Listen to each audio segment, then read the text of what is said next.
Larry Show. Just to let you know, that's right. This is between me and Jason. Well, hello, Larry. See what happens, Larry?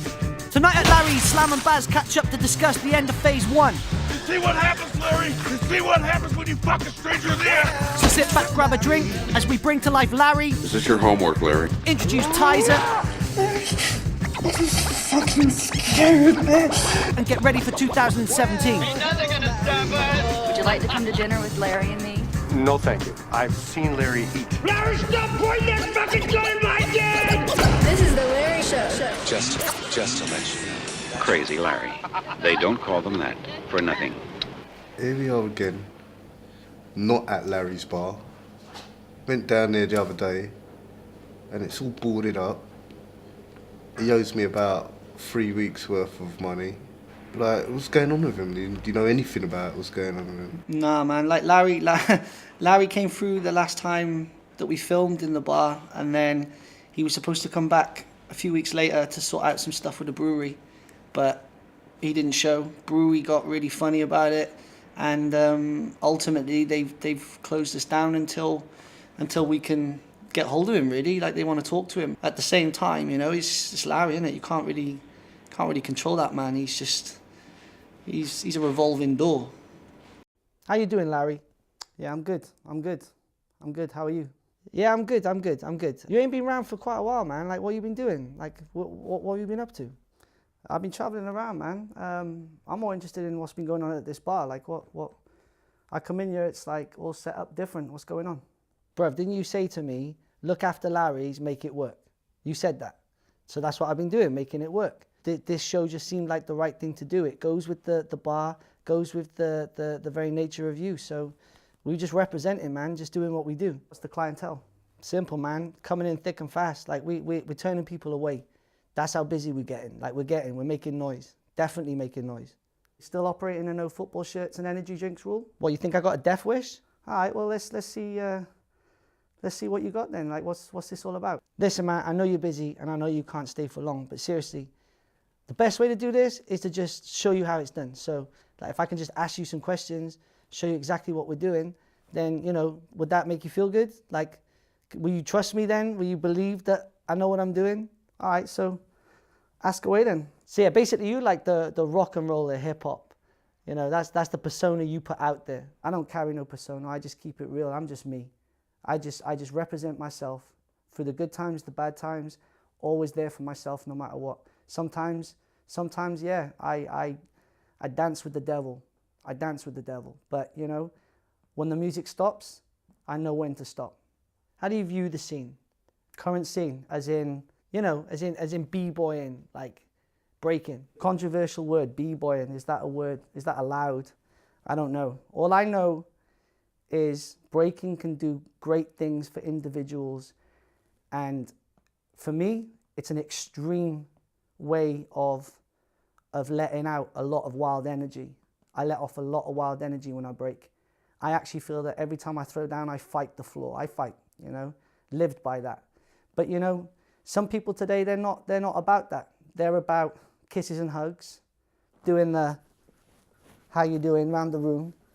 You don't know who you're doing it to, but you're doing it out of respect.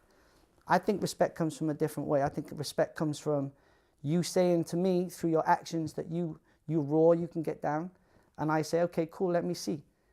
I battle you, you battle me. At the end, then we can do this and hug and kiss and have carrot cake. But until then, it's on. It's on. I don't think the breaking scene today has that so much. It's so vacuum packed now. It's all orchestrated, made to fit in with a profile, to a marketing plan, fullable energy, whoever it is out there doing that stuff, you know, whoever, I don't care. I don't care about that. What I care about is that breaking should have, like it always did have, the rawness. All aspects of hip hop, all elements need to have that rawness. If you can't have that rawness, you can't be on the stage making claims. So you like the old school way of doing things, really, is what you're saying? I like the only way of doing things. The only way of doing things. Represent. Let the art do the talking, you know? You can say anything now on social media. You can create a profile so big that people across the globe will think you that guy.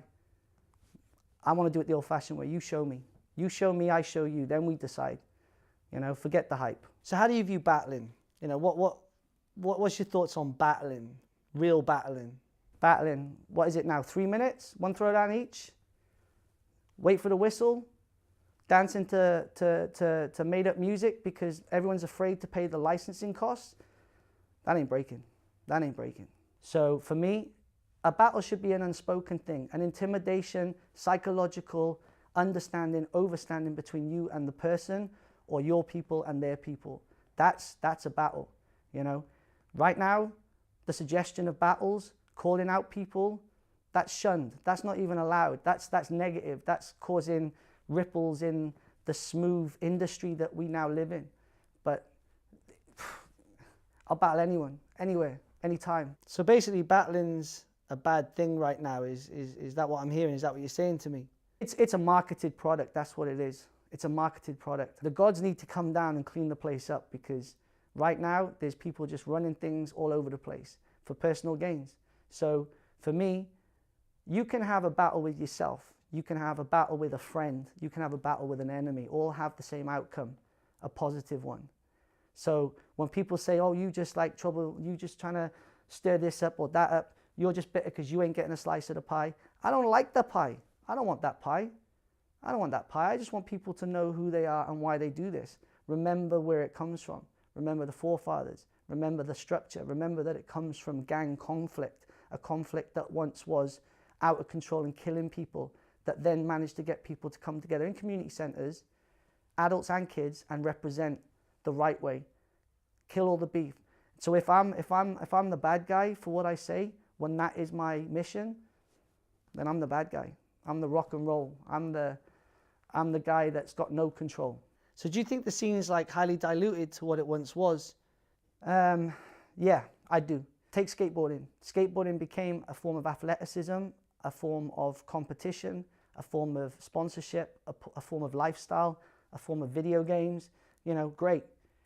The difference between breaking and skating is, in skating, the true artists, the creatives, the kings of the culture maintained a very powerful presence, and that presence was respected by those that wanted to be athletic, and the feeling was mutual. So the athletes and the artists live side by side. In breaking, it's all one dimensional. You've got a group of people who think they run the world. They think that they own breaking. They own breaking like it's a brand, like it's a product. They don't own breaking. They don't own breaking. They offer opportunities for those really great, driven, disciplined b-boys, dancers to express themselves and make money. Cool. But nah, that's not the be-all and end-all. That's just one way of looking at it. And unfortunately, everyone that starts breaking today seems to be on that. They think that's what it's about. There needs to be a balance. There is no balance. So for me, when there's no balance, how's the scene? It's fucked up. So yeah, moving on from that, I got to ask you, like, Larry, man, what really inspired you to open this bar? Because I love working here. Like, what made you want to do this? The bar is about the good life. For me, I like to drink. As Sammy once said, Sammy Davis, why do you drink? To get drunk. Why do you get drunk? To forget. To forget what? I don't know, I forgot. When I set up Larry's, it was purely just a cocktail bar in the living room. That's all it was. But more and more people would come through. We would throw events, jams, and not have the high power budgets. So what would we do? We'd put people in the house. People come in the house.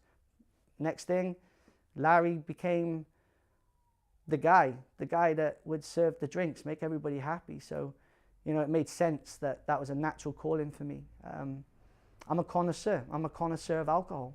When you first rocked up in the bar, I asked you what you've been doing, and you ain't telling me nothing, man. So what's been going on with you?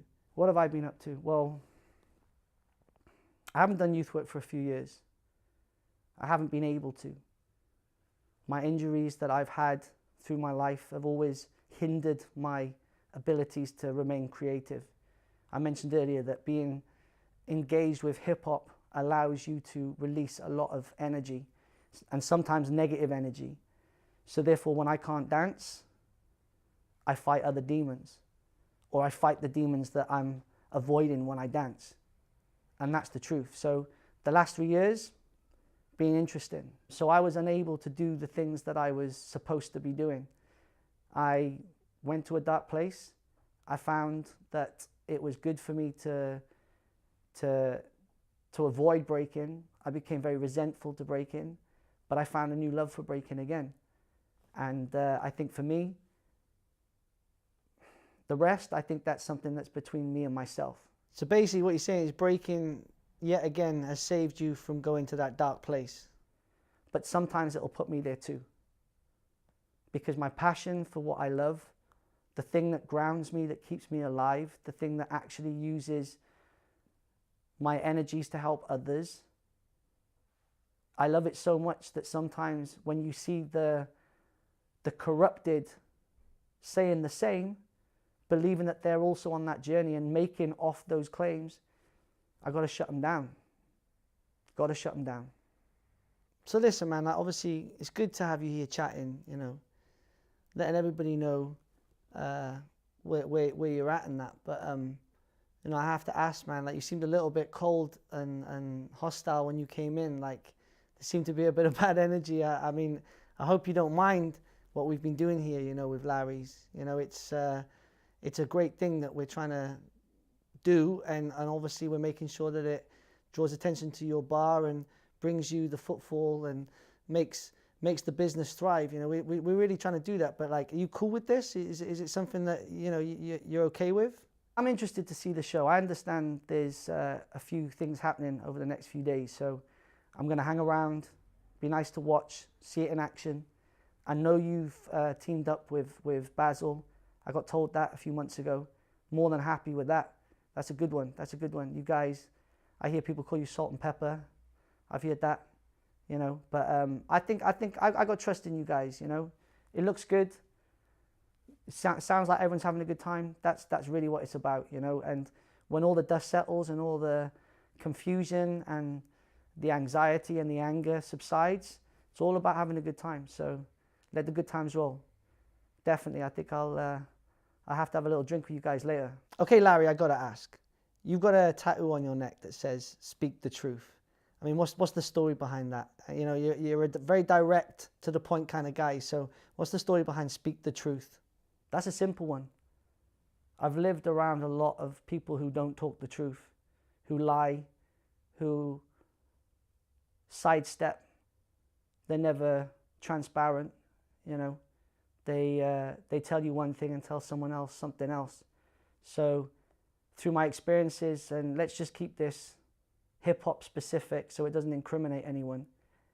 In hip-hop, there was a lot of people telling lies, making up stories, talking about history that didn't happen that way, convincing others that things were a certain way, which partly is responsible for the way the scene sometimes can be. I'm not saying always, there's great things about our scene. I just decided to put "Speak the Truth" on my neck so that I'd let you know from the off, if you're around me, don't lie to me. If you lie to me, especially when I give you everything up front, my honesty, when I show you my true side, my heart, you take advantage of that, it's done. So this is almost like a way of keeping the wolves away. Would you like to see, though, like b-boy battles being taken from the stage and put back on the dance floor? Yeah, most definitely. When you put it on the stage, as soon as it goes on the stage, it's about look at me. But it ain't about me, it's about we the people. Get the b-boys, get the b-girls, get the DJs, get the MCs, get the graph writers, all come together, throw a jam. But it needs to be about we the people. So all those other people that happen to be around are not sat down in awe, going, wow, oh my God, never seen that before, kind of Night at the Palladium stuff, which is cool. I mean, and it's got its purpose, and you know, it's great for boosting your ego, but really it needs to be for everybody. It needs to be a solid cipher. You know, how can you have a cipher? How can you have an exchange when the walls are not in one piece? You know, it needs to be all as one. You know, so I think yeah, definitely bring it back to the floor, get rid of the sponsors, and give ownership back to the people. So I mean, with things like that, do you think that's kind of ripping the soul out of b-boying and hip hop? I think across the whole spectrum of hip hop culture is in danger of losing itself right now because of the ability to earn money and make as much money as these people do, which makes them say stupid stuff like, I can't battle because I'm doing it at this jam on this date because I'm contractually obliged. I mean, let's be real. Like, I would love to ask certain heads that were themselves victims of this. I don't talk to certain heads just because they don't talk to me, and it's a treat me as you'd have me treat you kind of thing. I'm not in awe of people. So the way I see it is, there's people out there that I know firsthand who've been burnt back in the day by the media explosion, by the industry's ability to sort of like grab hold of it and rape it in the way that it did. And yet those people who were affected directly, some of which didn't make it through, whether it be depression, whether it be a life of crime, whether it be just the whole psychological breakdown of the hype and then the low, you know, I think that there's people out there today who are now living off the industry. It makes me wonder, like, what was that change? Where did it change? What made that change? And what has now made it the thing that people break for? Dolby said it the best. Okay, breaking is about burning mans, not making money. That's what's up.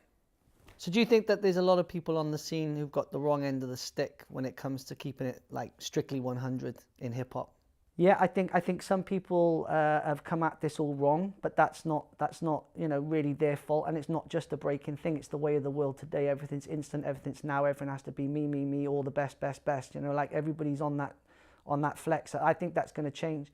I think the moment that you can ground yourself and realize that you are great at just being you, and you're happy to be you and live within you, then, you know, once you've got that locked down, of course, go out there, get yours, make some money. And I know lots of people that do. There's lots of people that I'm very friendly with that make money from even energy drinks. And I have a big issue with energy drinks having anything to do with our culture. But it's because they know enough about themselves and the culture that I'm happy that they're in there, because it better them than some Charlie Brown. I think there's a lot of righteous people in hip hop still. And I still think that there are a lot more righteous people than corrupted and groomed. Unfortunately, the corrupted and groomed have a greater platform. It's a financially backed operation. It's a big conglomerate. It's the be all and end all. That's what's the stars in the eyes kind of issue that we have with young people. Young people find themselves through breaking. They embrace the powers of it. They meet great people who've themselves seen it, felt it, touched it, lived it, breathed it, and it acts as a powerful thing, and it does help people hugely. And I think that there's a lot of people across the world doing fantastic things using hip hop as a platform to help make lives better, make the environment, the community better. You know, unfortunately, it's overshadowed. It's not.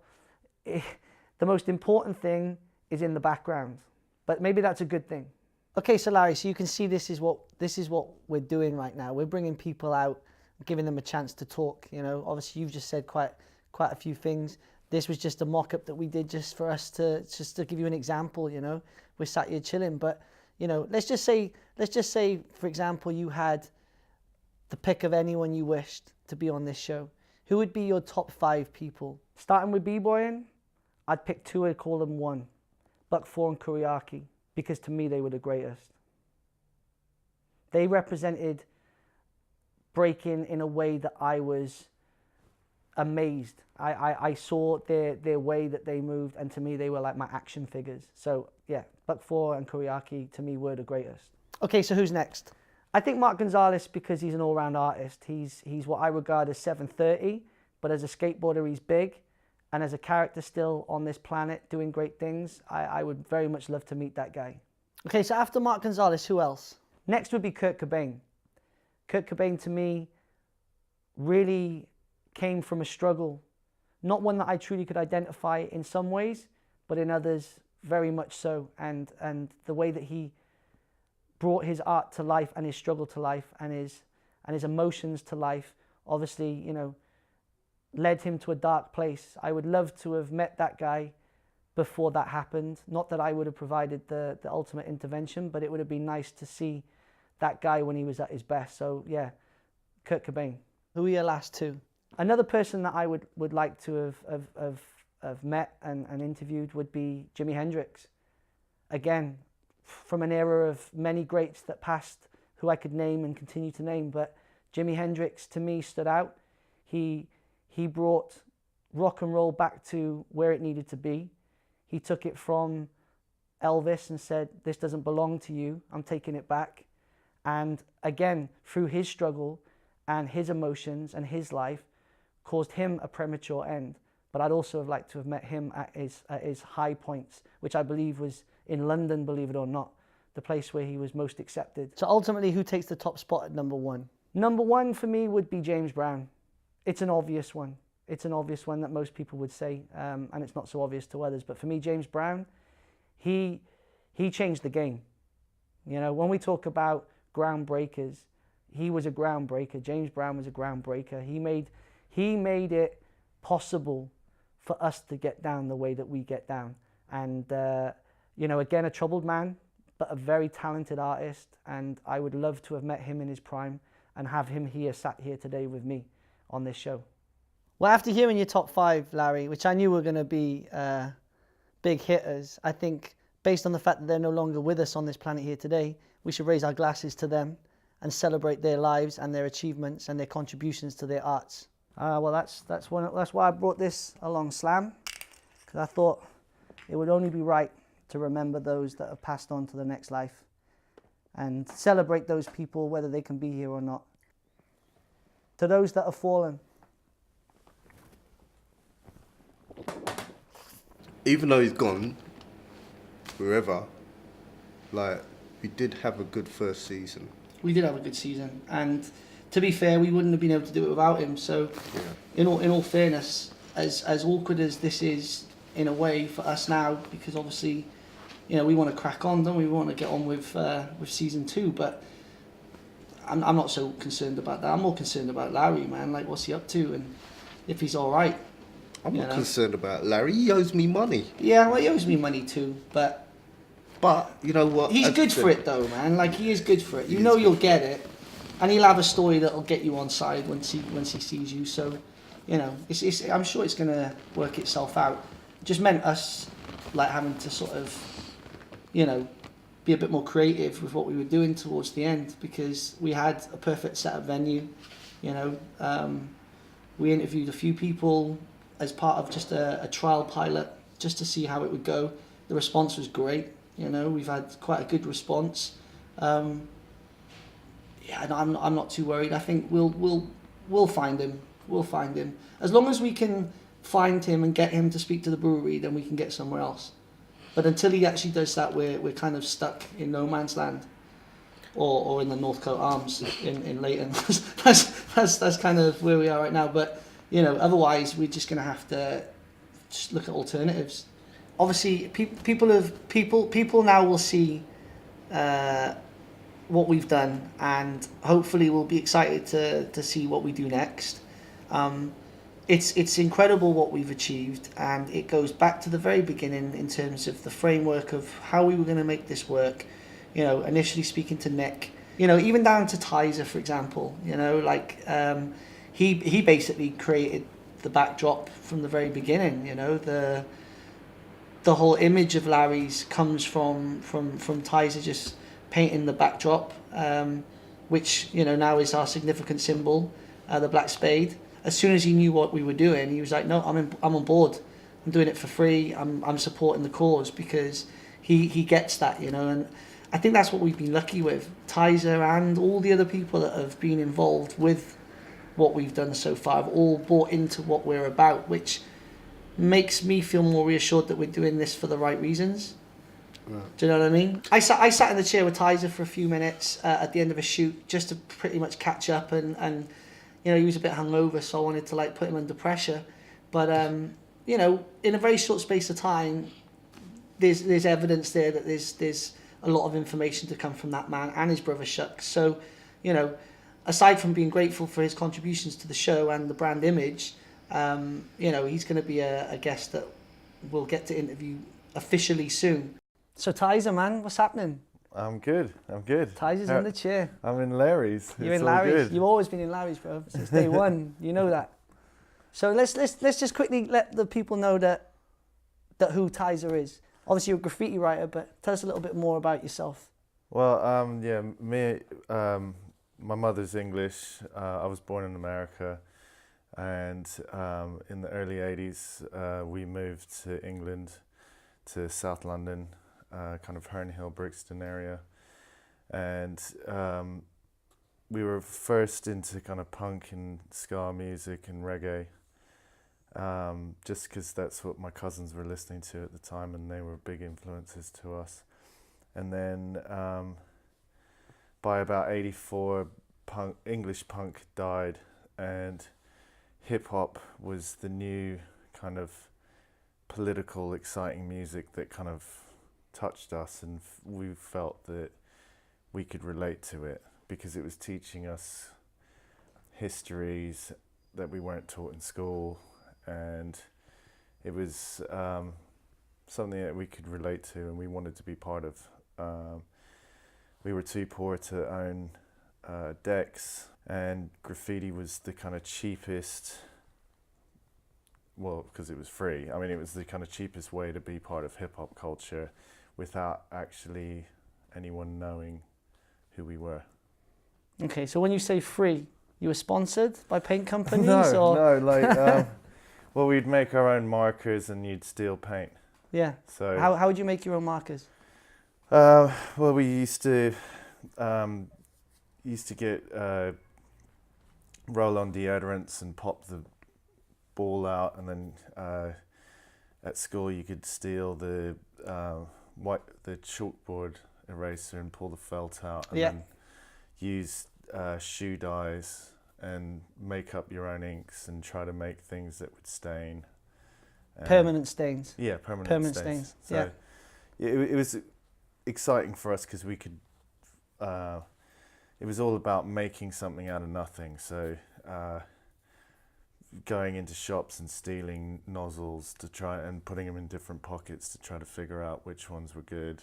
You know, just things that are kind of lost now because it's quite easy to buy everything now. But at the time, when I was young, you would hear about a piece that had been painted in a specific area, so you'd go to that area and then search that whole area until you found it, and then you'd try to figure out how that person painted things. So it was all kind of, I mean, at the time we were both skateboarding, so we were traveling the city anyway, so us having markers with us while we were skating, we were getting up at the same time. You've achieved so many things as an artist, and you know a lot about hip-hop culture. I know you know a lot about hip-hop culture. But the one thing that stands out to me, which has always stood out to me since you told me this story, is the contribution you gave to those that have passed, as in Malcolm McLaren. Yeah, I mean, I was really lucky for the fact that his son, my ex-girlfriend used to work for his son, and I'd known him for quite a long time, and he knew that I was a graffiti writer. Basically, he asked me to write Too Fast to Live, Too Young to Die on the side, and then at the time I asked him if it was possible to do a boombox on the top, which was the Duck Rock album cover. One, because that meant more to me from my kind of transition from punk to hip hop, was the Duck Rock was the boombox was painted by Dondi, who's passed away, and then also you know, it was kind of, for me, I was able to bring kind of my world into his world as well. So yeah, it was an absolute honor to be able to paint that. Not many people know that I painted that. Svet, man. Cool. Thanks for being on here. Cool. We're going to see a lot more of you, definitely. Cool, man. Safe, man. So Baz, out of season 1, what would you say is your favourite episode? All of them. All of them? Every single one. Because the information, it's all about the information. You see what I mean? So the information was so poignant and so needed. Getting all those different perspectives. That's something that we need to document, and it's all about the documentation. So all of the interviews were good. Yeah. Every single one. All feels like one big project, really, doesn't it? All is one. Yeah, all is one. Yeah. One is all. This is the Larry Show. Just to let you know. That's right.